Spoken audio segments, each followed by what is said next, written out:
Allez, go, go, go, go, go, c'est parti. C'est soit ça va bien se passer, soit c'est la garde à vue. C'est au choix, d'accord? Nous sommes quand même le deuxième département le plus criminogène après le 9-3. Voilà.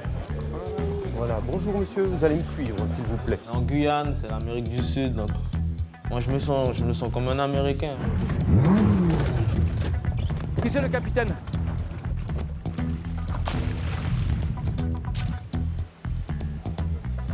Nationalidad? Je suis brésilien. Vas-y. C'est facile de trouver de la drogue ici. Ah, c'est hyper facile. Hyper facile. C'est trop facile d'ailleurs. Nous avons des tentatives d'homicide qui sont caractérisées avec des blessures extrêmement graves. Vas-y, derrière le 106. Lâchez-moi, lâchez-moi. Arrête de me faire chier. Sans respecter les autres, c'est ça le truc. Moi je respecte tout le monde. Personne n'aime les keufs ici.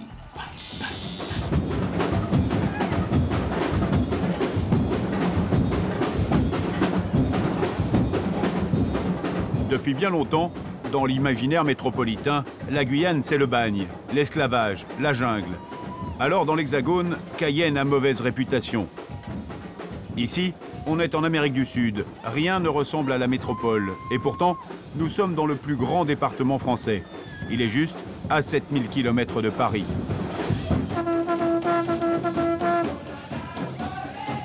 On pourrait se croire au Brésil, et pas seulement à cause du carnaval. Certains Guyanais ont la fibre sud-américaine et un tempérament assez impulsif.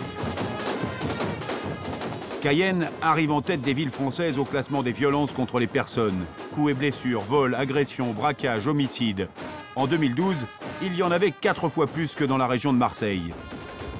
En première ligne, la police s'active. Mon adjudant, si vous voulez vous dispatcher, il y en a un qui peut se mettre avec les gars là. Donc moi j'arrête dans les deux sens. Vous intégrez le dispositif les gars au milieu. À Cayenne, il y a plus de 20 000 clandestins. Ils sont là en famille et le commandant Von Biller doit constamment leur rappeler qu'ici on est en France et qu'il faut respecter la loi française. Vous les faites souvent ces contrôles? Alors une fois par semaine, à différents endroits de la ville, différents horaires. C'est surtout essentiellement pour les armes. Ce qu'on regrette ici, c'est que c'est un peu habituel et coutumier d'avoir ce qu'on dit les sabres, les coupe-coupes. Soit à portée de main, soit dans les coffres de voiture, parce qu'au moment des bagarres, ça évite que ça soit sorti tout de suite. On a énormément de blessés avec des coups de sabre. Pas de couteau? Non. D'accord. C'est une zone qui est dite sensible ici? Oui, je dirais même la plus sensible. Ici, on est sur un axe stratégique, donc sortie du centre-ville. Et là derrière, vous avez ce qu'on appelle le squat, donc ce sont des bidonvilles. Squat dit de la Matine. Vous avez du guyanien, ce qu'on appelle les Anglais, et du Surinamais. Et plus seulement du brésilien. Et maintenant, on a des conflits de groupes et de nationalités.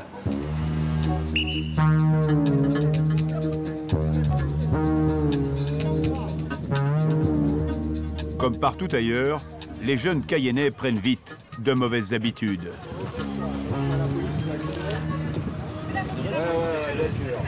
Vous voulez jouer avec nous, jeune homme, ou quoi, là? Bah alors pourquoi t'accélères? Non, je crois pas. Non. Ok, c'est bon, on a compris. Non, vous savez pas, sinon vous seriez pas venu là. La carte grise, il reste là le scooter, la carte grise. Ah bon? Pourquoi vous n'avez pas le casque? Quand vous ne le mettez pas, vous l'avez dans les mains? Non, mais ça s'arrêter. Vous l'avez retiré à l'instant? Pas de casque, pas de papier. La police embarque les scooters. En ville, ils sont presque tous trafiqués. La routine pour ces policiers.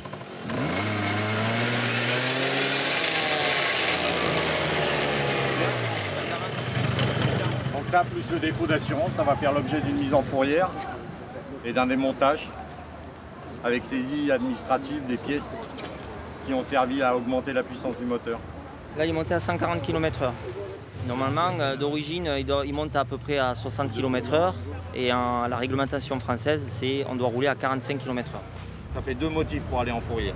Le défaut d'assurance et le moteur modifié. Tu comprends? D'accord. Petit attroupement à quelques mètres. Un jeune homme est sorti du bidonville avec son pitbull. Allez, écartez-vous, mettez-vous plus loin là-bas. Non, monsieur, vous restez là, voilà. Allez, jeune homme, allez. Allez chercher les documents du chien et une pièce d'identité qui va avec.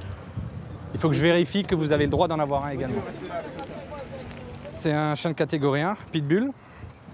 Ils doivent être stérilisés quoi qu'il en soit, déclarés en mairie, assurés, et les personnes qui le promènent doivent être majeures et sans casier judiciaire, tout comme le propriétaire. Donc là, on demande, il n'y a rien qui est en règle. Donc on est sur une série de délits qui est passible de garde à vue. Donc normalement, c'est confiscation du chien par le parquet et théoriquement, euthanasie. Voilà. Et amende pour le propriétaire? C'est tribunal correctionnel. C'est plus que des amendes. C'est même de la prison. Donc on va voir, le propriétaire dit qu'il est en règle, mais c'est déjà pas en règle parce qu'il est non stérilisé et il a 9 mois. Est-ce qu'il y a une de vos patrouilles qui peut venir sur la Matine, là où on est sur le contrôle routier, pour prendre en compte un catégorie 1, là, un staff, enfin un pitbull même? Ils font chier. Si c'était un blanc, ça se passerait pas comme ça. Ça suffit, ça suffit. Il y a assez de problèmes avec ce chien. Cette famille d'origine brésilienne n'a aucune idée des règles appliquées en France. Allez, jeune homme. Tu veux que je le prenne au lasso ou... Mais vous allez pouvoir le récupérer, il n'y a pas de souci, monsieur. Madame, oui, je madame, sais bien, mais... vous leur dites que ça se passe bien, sinon c'est garde à vue. D'accord? Et le chien ne sera jamais rendu. D'accord? Non mais vous êtes fous, personne n'emmène mon chien. Monsieur, c'est soit ça va bien se passer, soit c'est la garde à vue. C'est au choix. D'accord? Mon chien ne part pas. Ok? Il n'embarque pas mon chien. Ne me touchez pas, c'est le chien de mon frère. On est en train de vous arranger là. D'accord? Elle n'a pas dit que c'était à vous. Ok? Non mais il est en règle, le chien en règle, il a tous ses papiers et tout. Vous ne les avez pas? Ça mange les papiers. Ne t'énerve pas, il va montrer ton visage. Tá? A tua mãe vai lá, tudinho, legal, assina o papel. Voilà. C'est plus sage comme ça?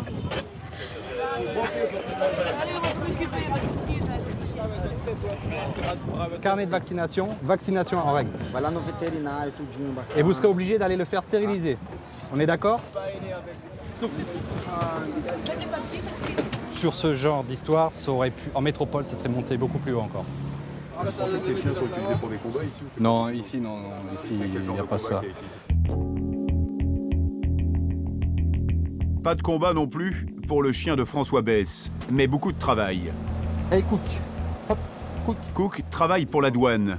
Il officie à l'aéroport de Cayenne. Tous les jours, des vols d'école pour Paris. Un bon moyen d'envoyer de la drogue en Europe. Ça va très vite. Et s'il y a une odeur particulière qui sort de la valise, quand j'appuie dessus, ça fait sortir des molécules. Les molécules sont presque compressées en fichier zip, j'allais dire, dedans. Alors quand on appuie dessus, on décompresse le... Là, c'est plus des fois volatile. Il est où le jouet? Il est où le jouet? C'est le jouet que je vais voir, hein? Une fois, il a réagi, mais là-bas. Et moi, je n'avais pas vu. C'est un manutentionnaire qui l'a vu gratter. Et il y avait 2 kilos dedans de cocaïne. En plaque qui imitait la forme de la valise à l'intérieur. Ce qu'on appelle un double fond, en fait. C'est le jouet que je veux voir. Et il était où, ce jouet? L'avantage du tapis roulant, c'est tellement ludique pour lui que même s'il ne trouve rien, il a passé un bon moment. Là, vous voyez, là-dedans, c'est normalement de la nourriture. La façon dont il réagit, il ne gratte pas, il se lèche et babine. Bon, on va faire un tour aussi en salle d'embarquement. La Guyane est proche des zones de production de cocaïne. Les frontières sont plus que poreuses, avec des milliers de kilomètres de jungle. Il est où le jouet? Il est où le jouet? C'est le jouet que je vais voir, oui. C'est le jouet, Cook, oui. Qu'est-ce qu'il y a là? Là, cherche. Il y a un marquage, un fumeur. Et en plus, dans la région, beaucoup de gens fument de la marijuana. Alors le chien n'arrête pas. Voilà. Voilà. Bonjour monsieur, vous allez me suivre s'il vous plaît. Ah, il n'y a pas de souci. C'est juste que j'ai fumé avant de venir, c'est pour ça. Vous avez quoi? J'ai fumé avant de venir. Ouais, bah voilà, ouais, c'est ça, ouais. C'est ça. Viens, Cook, viens. Vous allez me suivre, on va faire procéder à un petit contrôle. Est-ce que vous en avez dans votre valise ou... non, le chien ne va pas vous lâcher. Hein. Ah non, pas du tout. Bon, ben, c'est ce qu'on va boire.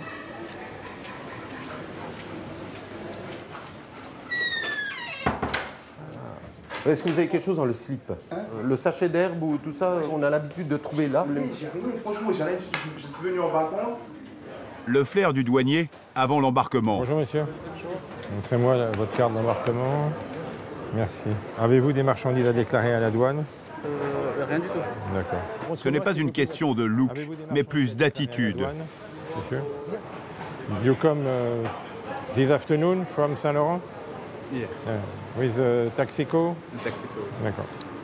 Chacun sa méthode et ses secrets pour détecter un passeur, une mule, qui aurait avalé de la drogue ou l'aurait caché dans ses bagages. Non, attendez. Vous suspectez quelque chose là-dedans? Par rapport aux coutures qui sont refaites là, par rapport à là, original, avec de la colle. On va des morceaux de colle là. Là pareil, c'est joli là et là ça a été refait. Voilà.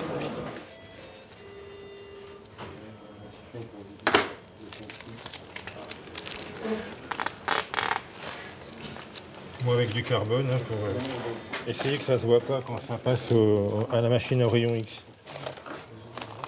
Donc il y a une enveloppe et dedans il y a la poudre, elle est directe. Ouais, elle est directe là. D'accord monsieur, donc la poudre blanche, ok.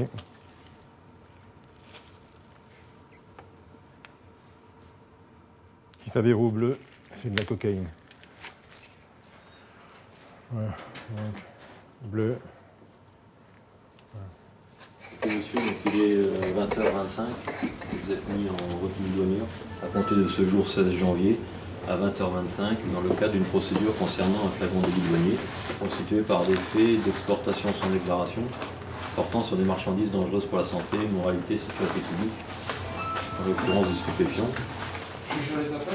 Le passeur, résigné, regarde ses espoirs d'une vie meilleure s'envoler. Voilà. Donc, monsieur, 1,123 kg. D'accord. C'est clair que Cayenne est un point d'entrée en Europe pour le trafic de cocaïne. Et donc nous, on travaille beaucoup à la sortie du département de Guyane à destination de Paris. Et cette semaine, ça a été une semaine riche en affaires, puisque lundi, 3 personnes ont été interpellées, mercredi, 1 personne, jeudi, 1 personne, et aujourd'hui, vendredi, 2 personnes. Donc c'est une semaine bien remplie. C'est quelqu'un qui peut gagner combien sans ce transport? 1,123 kg de cocaïne peut toucher facilement une commission de 5 à 10 000 €, oui. Il y a beaucoup de gens, malgré une peine d'emprisonnement souvent qui récidive. Les trafiquants ne comptent pas seulement sur leurs mules. Ils inondent les colis de cocaïne. C'est un colis qui a été sélectionné suite à un marquage franc du chien anti-stupéfiant. Il a été posté en Guyane et il est destiné à la métropole. Alors, il contient des pièces auto. Là, on constate que par rapport, c'est un axe qui est graissé, hein, qui paraît neuf. En revanche, les 2 extrémités sont différentes. Hein. Donc là, on va s'assurer que les axes ne renferment pas produits stupéfiants. Tout est bon pour faire passer de la drogue. En ce moment, la mode est aux pièces auto. Il y en a. Il y a effectivement quelque chose. Hein. Oui, il y a quelque chose.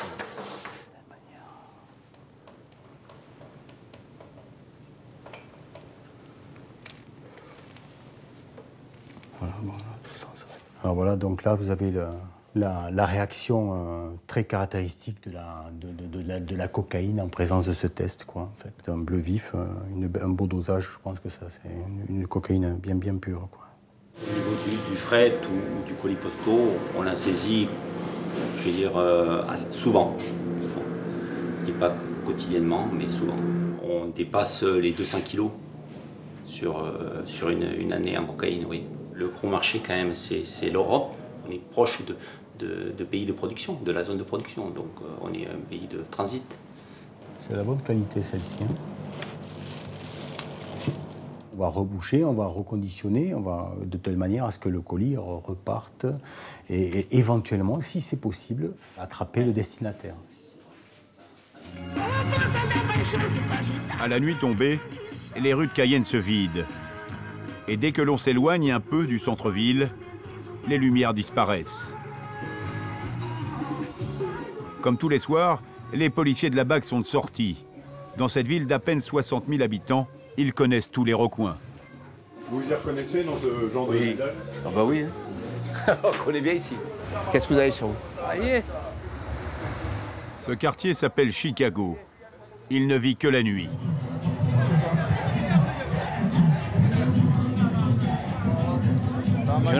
Jeune homme, vous devriez rentrer chez vous, ça sert à rien. Il va pas vous laisser rentrer dans la discothèque, c'est pas la peine. Rentrez chez vous, ça ira mieux, d'accord? Les bars, les prostituées, la drogue, on trouve de tout à Chicago. Ça va sur le port, sur le côté là. On va voir les craqués. Là, on va dans une petite zone où on va rentrer dans la zone des craqués. Ils sont violents, les craqués Entre eux, oui, mais avec nous, il n'y a aucun souci. Après, là-dedans, dans la mangrove, il y en a plein qui sont là, ils ont 100 moustiques sur toi déjà. Ah, bien sûr. Ah oui. Entre la gangue, entre le palu et tout, eux, ils ont rien. Ils ont rien. Toi, tu tombes dessus, tu chopes toutes les maladies. Alors, ça, les toi, chercheurs devraient aller pour être immunisés. Ouais. Tu vois. Peut-être que le crack, ça doit immuniser parce que... Allez, on va le contrôler. Allez, laisse-le en lumière. Allez, c'est parti. Ça va? La forme? Vous avez quelque chose sur vous? Vous avez quelque chose sur vous, du crack, quelque chose? Crack? Oui. Tu as? Give.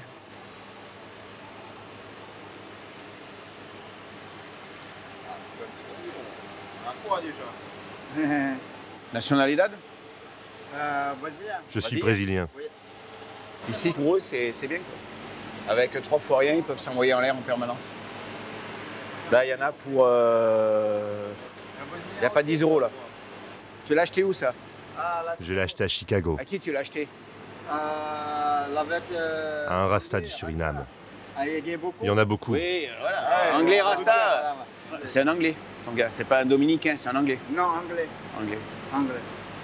Dans la rue, tu l'as acheté? Oui.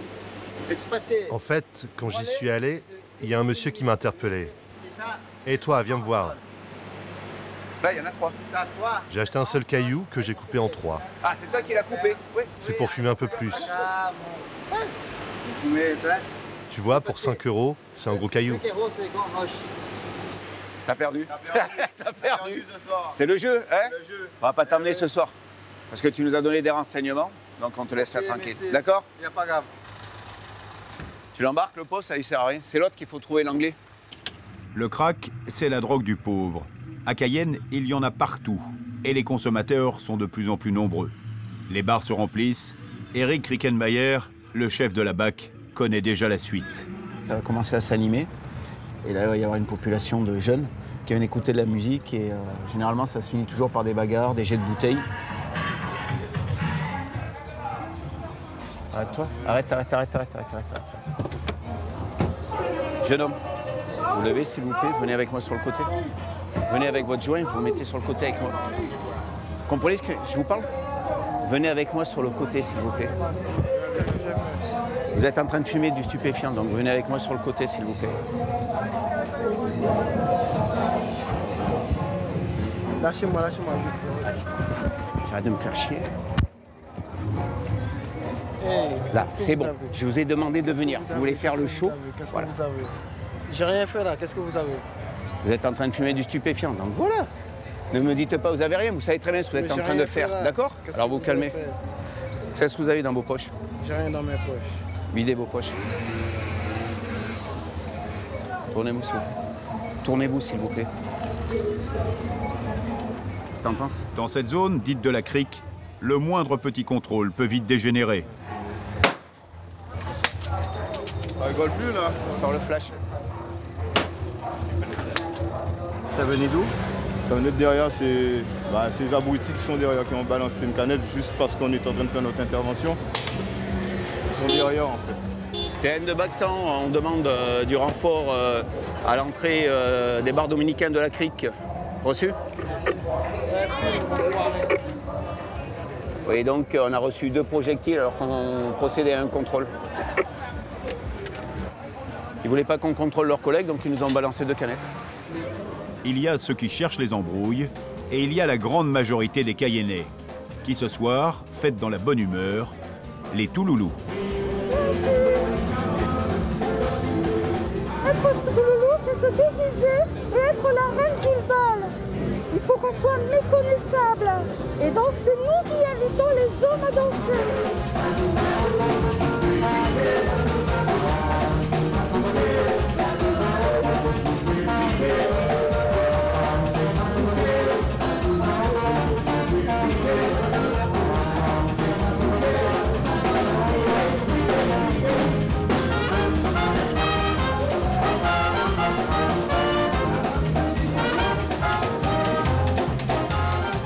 Pas le temps de faire la fête pour la BAC. Deux jeunes, armes à la main, ont braqué un homme devant une discothèque. Il y a deux individus qui viennent de l'Est, qui partent vers Becker.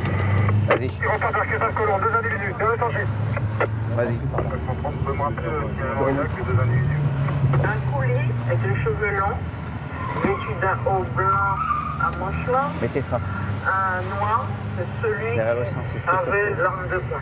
Là, ça court. Ça court, ça court, ça court, ça court devant. Ça court devant, là. Stop.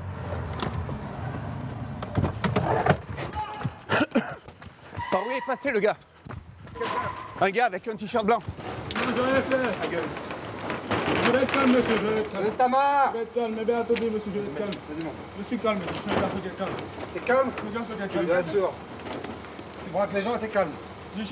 Le flash sur la voiture. Tu la fermes, d'accord? Viens avec moi, viens avec moi. Mais ça, je vais prendre ça. Je vais prendre tes savates.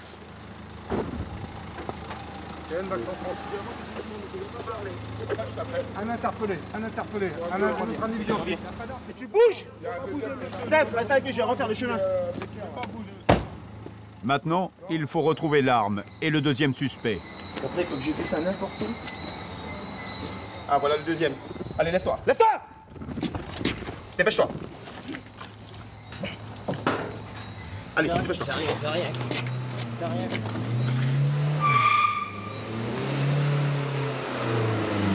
Ça dépasse? Ouais. Moi, j'ai plus les miennes. Dis-le. Ouais, c'est bon. Ouais. Ouais, il s'en est débarrassé quand je lui courais derrière, en fait.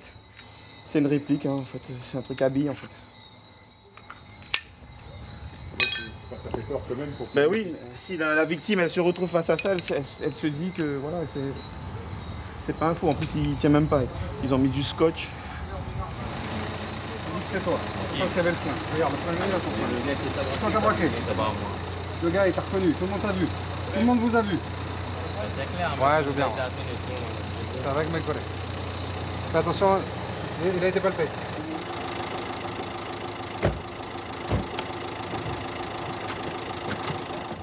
Ben voilà, on a les deux auteurs, présumés bien sûr, l'arme et la victime qui va s'empresser de reconnaître les deux auteurs. Ah, il va y avoir une confrontation. Bah, pour les suites de l'enquête, oui. Mais enfin bon, en plus le secteur est sous vidéo, donc ça fait beaucoup d'éléments à charge contre les deux individus. Non, viens. Passe là devant, C'est fait. Il a passé les menottes devant, l'autre. Il a passé les menottes devant. Non, c'est bon. Dès qu'il voyait le commissariat arriver, il avait des envies de faire pipi. De partir peut-être. C'est oui ou non? Tu es quelqu'un qu'on a avec ta famille ou pas? Mais là, à cette heure-là, oui personne ou non? ne va rappeler. Tu es majeur, c'est oui ou non? Non, ça va. Merci. La victime, encore sous le choc, va tenter de reconnaître les deux suspects.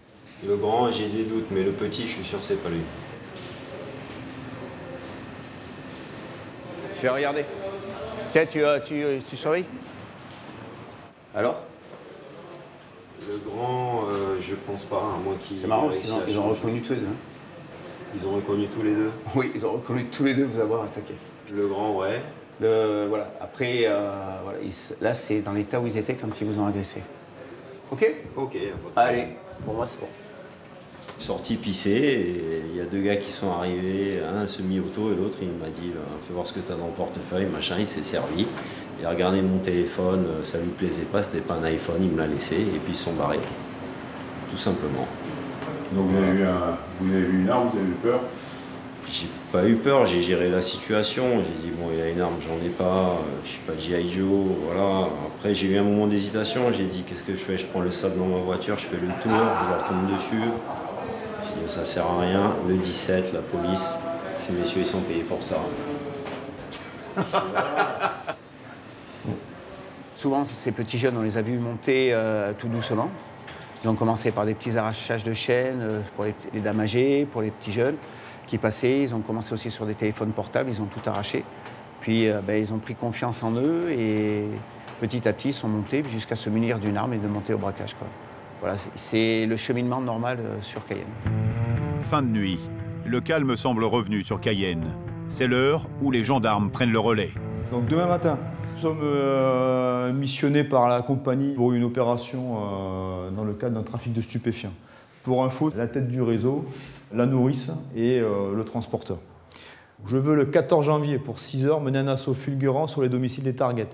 Donc les photos, donc ça c'est la première target, c'est Yankee là, et ça c'est Jocelyn. En sachant que Jocelyn là sur la photo il a des dreads, mais la photo est pas récente, il aurait plus de dreads et il serait un peu plus joufflu. Les hommes du groupement d'intervention de la gendarmerie, le GIGN local, se préparent.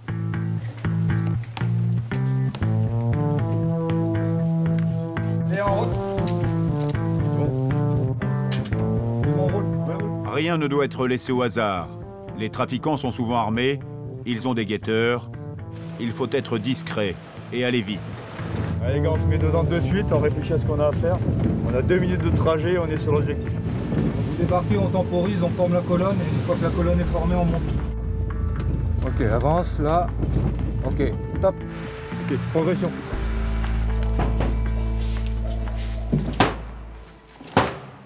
Allez, go, go, go, go, go, c'est parti. Allez. Je prends l'escalier en compte. Ok.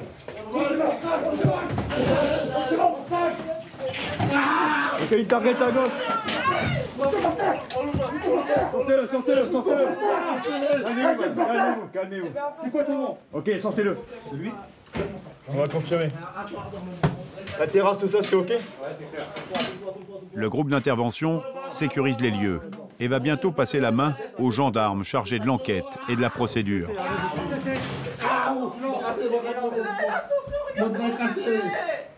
Mais c'est mon bras cassé. J'ai entendu. Tiens, mets-lui un loup. Assieds-le, voilà. Ah, si, restez assis. Voilà, assieds-le, tranquille.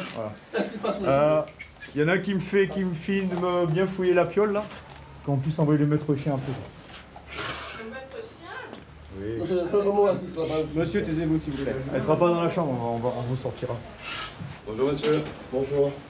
Ok. Je suis l'enquêteur. Vous êtes placé en garde à vue pour trafic de stupéfiants. Trafic de stupéfiants? Je vais vous expliquer, il n'y a pas de souci, d'accord? Donc là, vous avez des droits. Vous avez droit à médecin si vous le désirez. C'est pas une obligation, mais vous pouvez. Et vous dites s'il y a des problèmes de santé. Je termine. Vous avez le droit à un avocat également. Ok? Avocat commis d'office ou avocat désigné par vous si vous le désirez. Bon, descendez les gars. C'est bon, descendez. Le premier objectif est atteint. Le chef de réseau présumé est interpellé sans dommage. Les hommes du groupement d'intervention vont maintenant tenter d'arrêter son complice, qui transporte et stocke la drogue. C'est tout de suite à gauche. Gendarmerie! Gendarmerie! Tiens! Jocelyn, il est où Jocelyn? Il faut pas que je sois en retard à l'école. Ne inquiétez pas, vous serez pas en retard. Allez, go! C'est là comme de mon père, il est mort. Il y a une arme. Jocelyn, une roue dessus. Ouais, oui.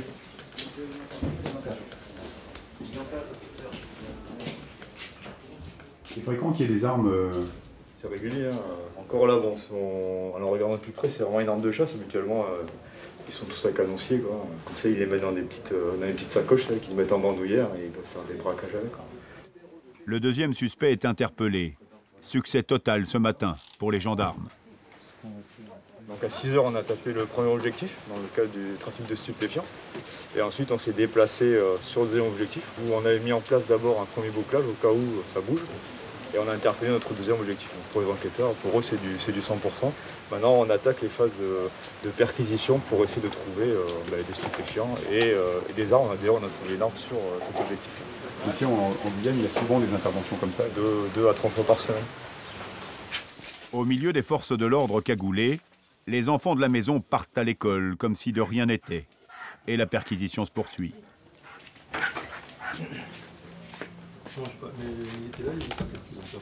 Le chien cherche et doit trouver. Les enquêteurs savent que la dernière livraison a été cachée ici. La maison est passée au peigne fin, sans résultat. Mais à l'extérieur, changement de programme. Pas touché. Élégant. T'as vu comment il a gratté le sac? Ouais. Donc, quand il fait ça, normalement, c'est qu'on a gagné quelque chose. Ja. Yes. Matière. Ouais,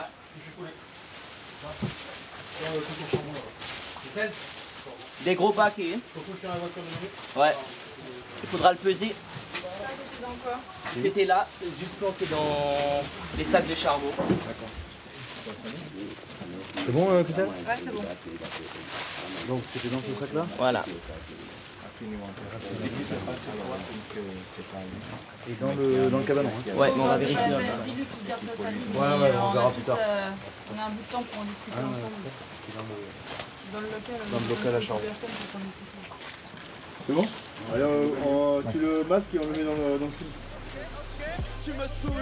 Encore un jeune qui va avoir affaire à la justice. À Cayenne, s'applique ce qu'on appelle le désastre des 3-50%. 50% de la population a moins de 25 ans, 50% des jeunes sortent du système scolaire sans diplôme et le taux de chômage des jeunes avoisine 50%. Un cocktail explosif. Dans cette cité, comme ailleurs en ville, les jeunes tiennent les murs toute la journée. Ils rêvent d'argent, d'alcool, de drogue, de femmes. Stewie est rappeur. Avec sa bande, ils ont diffusé ce clip sur Internet. On y découvre un gilet pare-balles volé aux gendarmes, provoquant polémique et arrestation. Mais aussi des armes à feu. Ce clip a été considéré comme une incitation au désordre. Pour eux, ce n'est qu'une simple manière d'exprimer leur ras-le-bol. Vous vous sentez plus sud-américain ou ben ouais, français? Forcément. En Guyane, c'est l'Amérique du Sud, donc moi je me sens comme un Américain, franchement.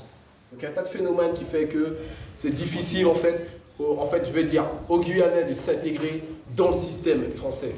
C'est difficile. Ouais. Comment les jeunes ils se débrouillent pour s'en sortir? Si vous voulez avoir du taf en moins de 2, il faut que vous soyez monsieur ou madame Intel. Sinon, ça fonctionne sur le nom. Ça c'est sûr. Ou sinon ça fonctionne au visage. Surtout moi, voilà, c'est sûr, on n'a pas la gueule de l'emploi. C'est pour ça que ça pousse beaucoup de jeunes à voler, à braquer ou à dealer par exemple. C'est ça. C'est ça. Vu comment c'est parti là, franchement, je dis pas qu'on rentre droit dans le mur. Hein. Non, c'est pas ça. Parce que franchement, s'ils se révoltent, il y a beaucoup de raisons. Moi, je dirais qu'ils ne laissent pas forcément le choix aussi. C'est ce qui cause beaucoup de délinquance chez plein de jeunes. On va voler parce qu'on a besoin d'argent, on a besoin peut-être de manger. Il y a peut-être beaucoup de jeunes qui volent. C'est pas parce qu'ils ont envie de voler, mais peut-être parce qu'ils n'ont peut-être rien à manger, peut-être par exemple. Voilà. Parce que je sais pas, c'est difficile. En Guyane, il faut être débrouillard pour s'en sortir. Si on n'est pas débrouillard, c'est chaud. C'est chaud. Quand des gens comme nous, on a des problèmes, on va pas aller chercher, on va pas prendre ces chemins. On va prendre notre gueule, on va prendre un sabre, on va prendre tout ce qui nous saute par la main, c'est sûr. D'avoir un problème qui peut vraiment dégénérer, on ne voit pas les limitations de faire un danger grave. Vu la configuration de la Guyane, il y a aussi pas mal de trafic de drogue. Ben ouais, on n'est entouré que de pays autour de nous qui sont vraiment dans le système du business illégal. Donc, ouais, il y a le Suriname, il y a le Brésil. De bons voisins. Franchement, donc l'influence elle vient partout. Franchement, ici on trouve de tout. C'est comme pour un flingue. Ouais, c'est sûr. Il faut avoir les contacts, bim bim.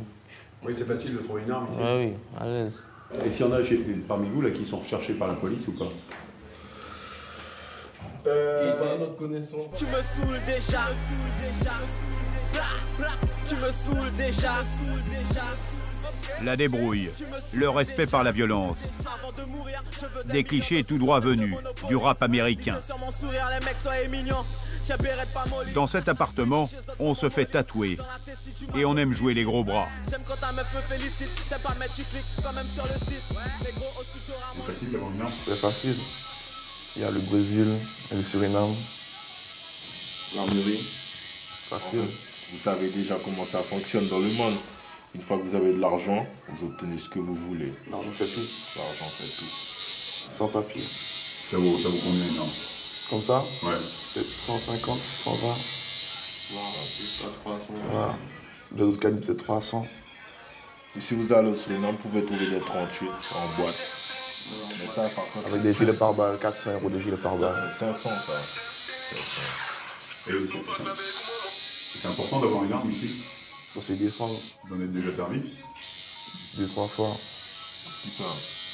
Ça sert beaucoup pour faire des braquages ou des choses comme ça, ou c'est plutôt pour défendre dans des affaires de bande ou... Voilà, dans des bandes, une fois un braquage. Puis voilà, parce qu'il faut respecter. Pour ne pas se faire tuer, il faut tirer. Parce que celui qui a le même que vous, il ne va pas hésiter. Il ne va pas hésiter à vous tirer. Donc c'est celui qui presse le truc en premier. C'est celui qui vit. Ouais. Ça vous fait pas peur par rapport à la police ou à la gendarmerie? Parce que quand on a une arme, c'est plus grave. Il y a des risques. Il faut pas. Ouais, c'est comme dans tout, il y a des risques. Il ne faut pas se faire prendre. Vous ne pensez pas qu'il y a d'autres solutions pour s'en sortir ici?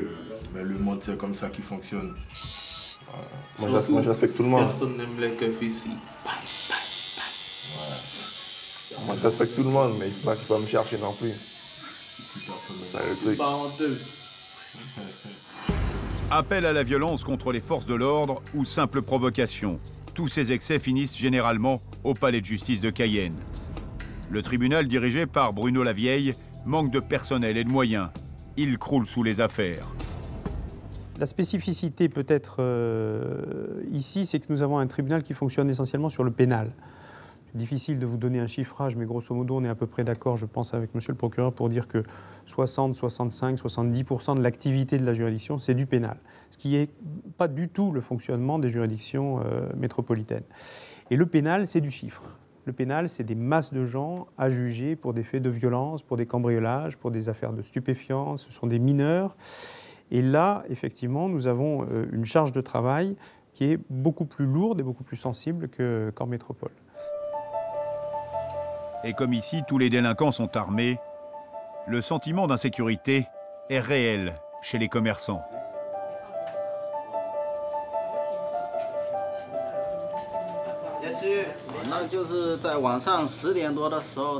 Vers 10 h du soir, 3 personnes sont venues. L'une d'entre elles était cagoulée, les autres pas. Une personne avait une arme à feu, une autre un couteau. Celui qui avait le couteau me l'a mis sur la gorge. L'autre est allé prendre l'argent dans la caisse. Celui qui tenait l'arme à feu a ordonné aux clients de sortir leur portable. Ils ont pris l'argent et se sont enfuis.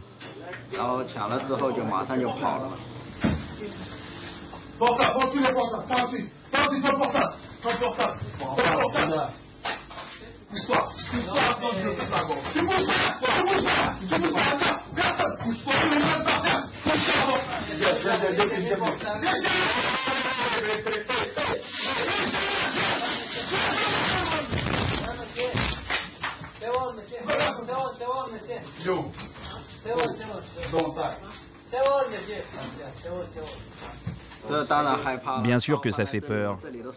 Il m'a mis le couteau ici. J'ai été blessé. Je suis même allé à l'hôpital. Les vols et les braquages sont vraiment trop nombreux à Cayenne. La sécurité est vraiment mauvaise ici. Les agresseurs de Tianjin courent encore, mais au tribunal, les affaires s'enchaînent. Le procureur, Yvan Aurel, n'a pas le choix. Ici, il faut juger énormément d'affaires et très vite. Je n'ai pas les chiffres en tête, mais nous sommes toujours au top, si j'ose dire, des départements les plus criminogènes. Et alors qu'on est une population relativement restreinte, puisqu'on doit tourner avec les clandestins aux alentours de 300 000 habitants. Et on arrive quand même à des taux d'homicide extrêmement importants, puisqu'on a eu l'année dernière 14 homicides déclarés, parce que je ne parle pas des homicides en forêt qu'on ne découvre pas, parce qu'il y a un chiffre noir. Donc, ce qui démontre quand même une activité extrêmement importante. Et je ne parle pas des tentatives d'homicide qui doivent être de l'ordre de 74 homicides dans l'année. Est-ce qu'on rend la justice un peu différemment ici? C'est quand beaucoup de faits qui seraient peut-être passés dans certaines juridictions devant les cours d'assises vont passer en comparution immédiate. Nous avons des tentatives d'homicide qui sont caractérisées avec des blessures extrêmement graves qui vont être jugées dans les 48 heures parce que nous n'avons pas les moyens d'avoir des dossiers d'assises construits et conduits jusqu'aux assises. Et on a énormément de faits de violence qui demandent une réponse rapide. Et on s'aperçoit que si on laisse faire les choses, s'il n'y a pas de réponse pénale, eh bien, les choses s'aggravent très très rapidement et on arrive à des situations extrêmement tendues. C'est-à-dire? On a eu des règlements de compte à l'intérieur d'un bar et là on a eu 11 personnes qui ont été déférées devant le tribunal. Il était fait que ce fait, si on ne l'avait pas traité, aurait engendré des répercussions dans les quartiers puisqu'il y aurait eu des effets de vengeance et donc la nécessité pour le tribunal d'être extrêmement réactif. Ce côté sud-américain, vous le ressentez vous? Ce que je ressens moi, c'est qu'il y a un rapport à la mort qui est complètement différent qu'en métropole.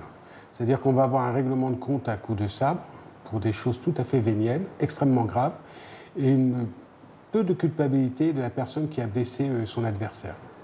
C'est-à-dire, bon, c'est fait, il est mort ou il est blessé, je l'ai commis, je reconnais les faits, il n'y a pas de problème, mais ça n'a pas un sentiment de culpabilité qu'on peut rencontrer en métropole. Donc c'est une relation à la mort qui est complètement différente. Tout est différent en Guyane. Bien sûr, il y a les clichés, la belle vie, facile, sous la chaleur, en mangeant des fruits exotiques. Mais le dépaysement et le soleil n'excluent pas la misère. À Cayenne, il y a des gens qui dorment dans la rue, des gens qui ont faim. Une association, le RDS, leur vient en aide. Elle reçoit les plus démunis, essentiellement des toxicomanes et des alcooliques. Voilà, ben bon appétit et puis prudence pour la flotte.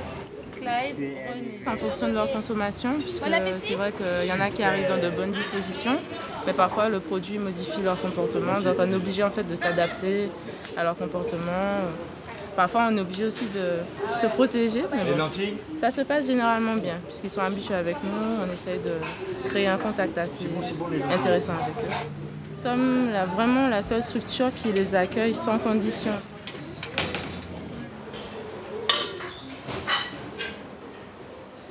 De la nourriture, un toit, de l'écoute, mais aussi des soins. C'est ce que vient chercher Samir, un ancien marin pakistanais naufragé à Cayenne depuis plus de 20 ans. Comment tu t'es fait ça? Eh bien, on petit comme ça. Bon, comme ça, il tombait bien comme ça.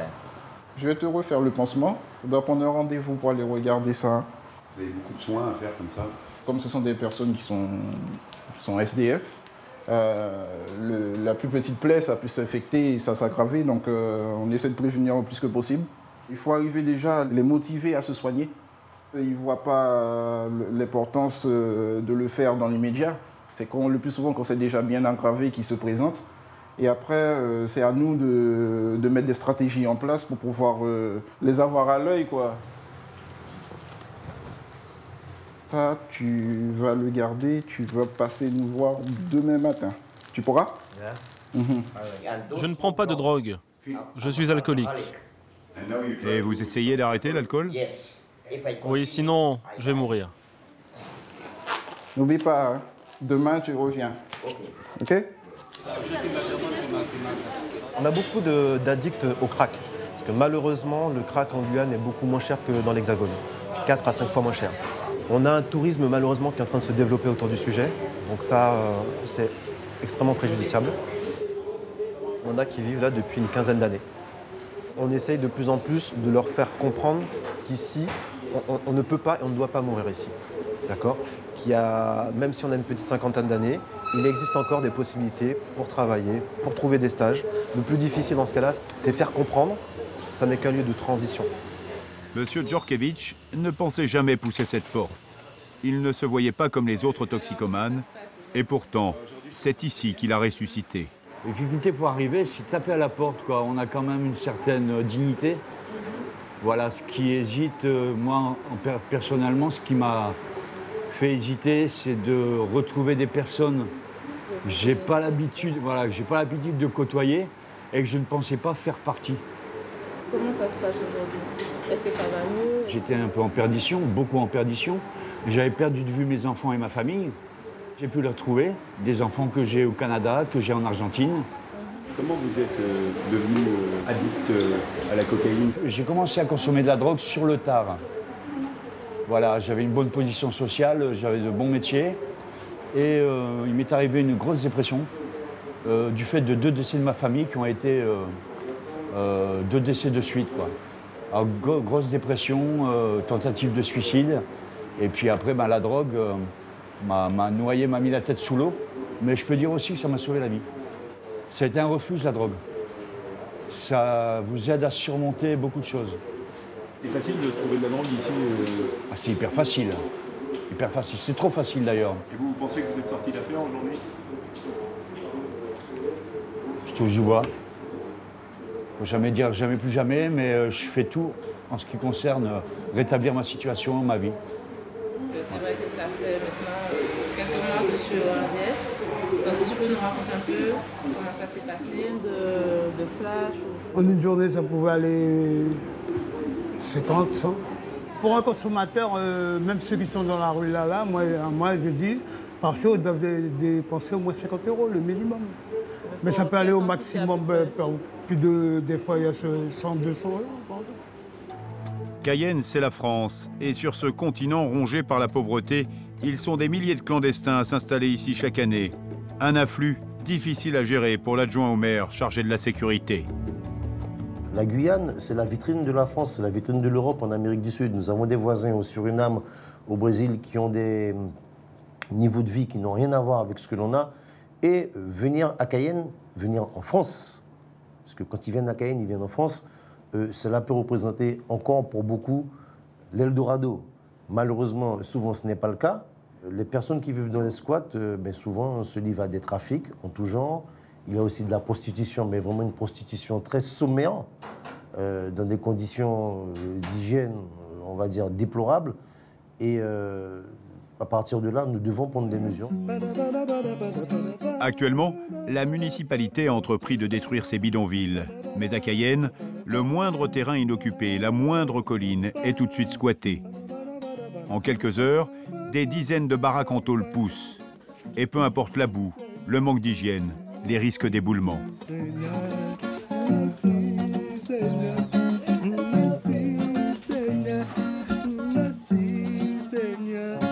Et c'est difficile la vie ici?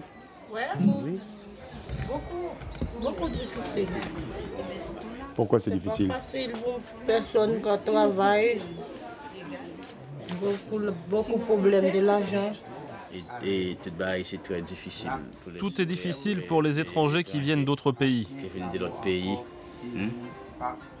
Et quand un Haïtien va au Brésil et obtient un visa, il s'installe ici en espérant que sa vie va changer. Si la vie a changé, c'est un visa.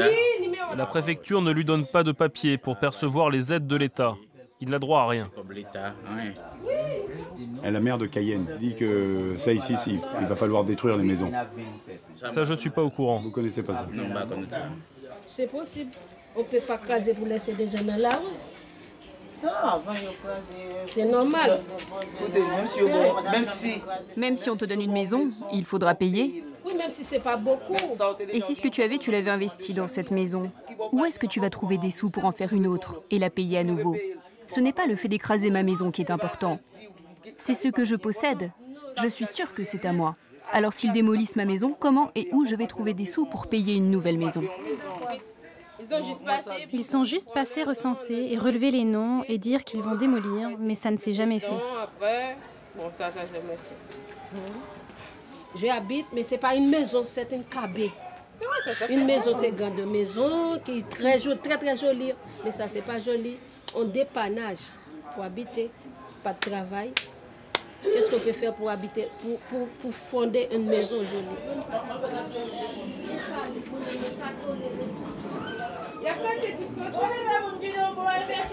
Tous ces gens sont locataires. Ils payent un loyer à d'autres clandestins, arrivés un peu plus tôt et transformés en marchands de sommeil. Il n'y a plus. Et là, vous devez aller chercher l'eau où alors? Vous pourrez aller chercher chez la dame. On dit, la dame, s'il vous plaît, je vais vous faire de l'eau. Et puis, elle ouvre chez lui, et puis on trouve et après, c'est fait. C'est pas chez moi, c'est payé, je paye. C'est un loyer que vous Oui, payez? c'est un loyer, je Et vous paye. payez combien? 200 € le mois. 200 € le mois? Oui. Il y a combien de places? Une place, un chambre, un salon, plus l'eau et l'électricité. L'électricité vient chaque 2 mois. On paye 100 €, 150 €. L'eau, 100 €, 150 € parfois. Viens bébé. Merci Seigneur, merci Seigneur. La Guyane est grande comme l'Autriche. La mer, la jungle, les fleuves, des territoires encore vierges, une situation complexe pour le préfet, le plus haut représentant de l'État sur place. La difficulté ici, dans le domaine de la lutte contre l'insécurité, c'est qu'il faut lutter sur 4 fronts à la fois. Le front de la pêche, le front de l'or, le front de l'immigration illégale et le front de la sécurité publique. Donc le préfet doit avoir une gouvernance de toutes ces politiques de lutte contre la criminalité extrêmement resserrée et une présence physique sur le terrain dans les endroits les plus reculés de la Guyane ou de Cayenne. Au large de Cayenne, le nouvel Eldorado, c'est la pêche clandestine. Dans la région, ce sont les eaux françaises qui sont les plus riches en poissons. Par tous les temps, le patrouilleur des douanes est de sortie. Aujourd'hui, nous allons chercher des pêcheurs illégaux brésiliens qui pêchent dans nos eaux intérieures. Ils sont rodés à cet exercice, c'est-à-dire qu'ils ne veulent pas se laisser contrôler, d'une part, et ils sont assez vindicatifs, voire agressifs dans les contrôles. Ils n'hésiteront pas à se regrouper à plusieurs pour nous empêcher de monter à bord et essayer de nous éperonner, c'est déjà arrivé. Ensuite, pour monter à bord même d'un bateau qu'on aura ciblé et écarté du groupe, ils vont mettre des filets à l'extérieur du bateau pour nous empêcher de monter à bord. Ils vont nous lancer des projectiles et voir sortir des armes également. Ce bateau bat pavillon français, il n'aura pas de problème. Mais plus on se rapproche des zones de pêche, plus les bateaux non identifiés sont nombreux. On y va là? Allez. Tu peux compter sur moi. Je compte sur toi. Les douaniers savent que chaque intervention peut mal tourner. C'est donc armés qu'ils partent à la rencontre des pêcheurs clandestins. Allez, go. Faut aller derrière eux. Va sur eux direct là. Vas-y, vas-y. Il va vers nous celui-là, non? Non, il s'en va. Les pêcheurs prennent la fuite. Ils vont tenter d'aller se cacher dans la mangrove, à l'embouchure du fleuve, dans quelques centimètres d'eau. Non, mais c'est pas grave, on avance, tu vois. Vas-y. On est embourbé là. Ah non, on n'est pas embourbé, avance. Sinon, on va à la pagaie, hein.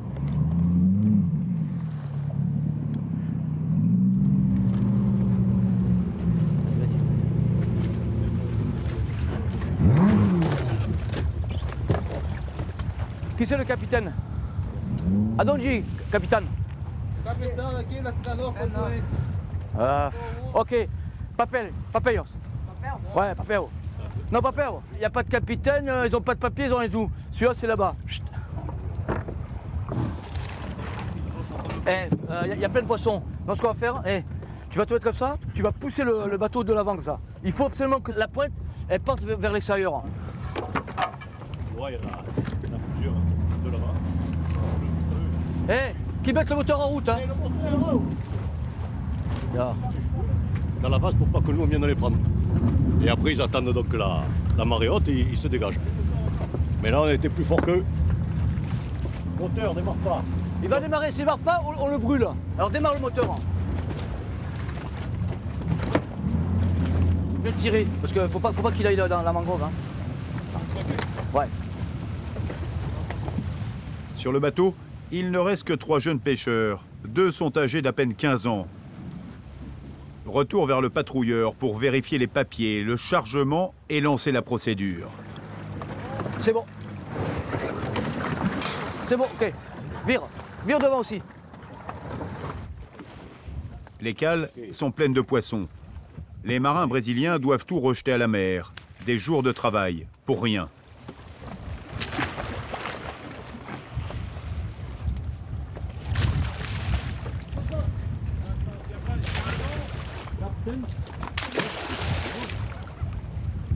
Il y avait combien de poissons à peu près? 2 tonnes. Combien? 2 tonnes. Ah, c'est une grande caisse, hein. Elle est pleine là. Ah là, d'ailleurs, fait 2 tonnes. Hein.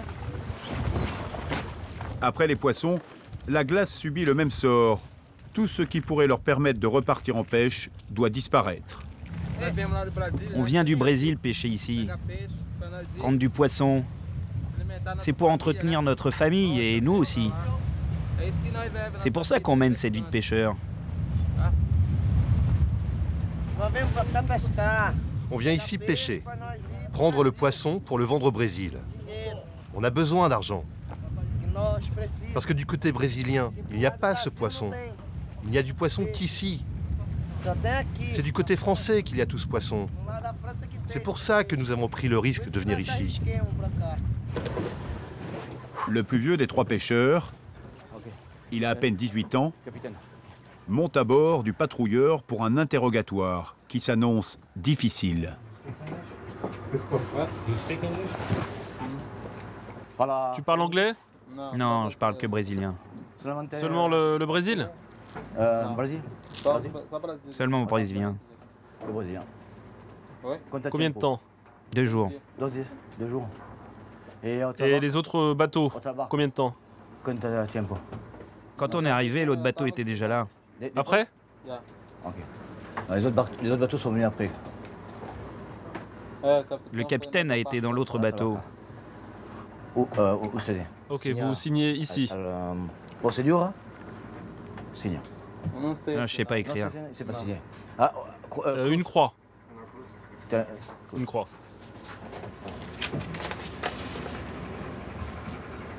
On arrive à trouver les capitaines de bateau parce que quand ils sont isolés, le capitaine reste à bord, mais auquel cas la situation aujourd'hui, ils étaient 3 tapouilles et lorsque l'équipe de contrôle a décidé d'appréhender cette tapouille-là, le capitaine a eu le temps de sauter sur une 2e tapouille brésilienne et de s'enfuir avec. Nous, on ne pouvait pas courser 3 tapouilles en même temps. Donc le capitaine a laissé les 3 marins à leur sort. Ce sont des lampistes, ce sont les pauvres gens, et c'est exceptionnel de tomber sur des mineurs à bord. C'est la première fois que le cas se présente à nous. Si la gendarmerie prend en charge, il risque de la prison.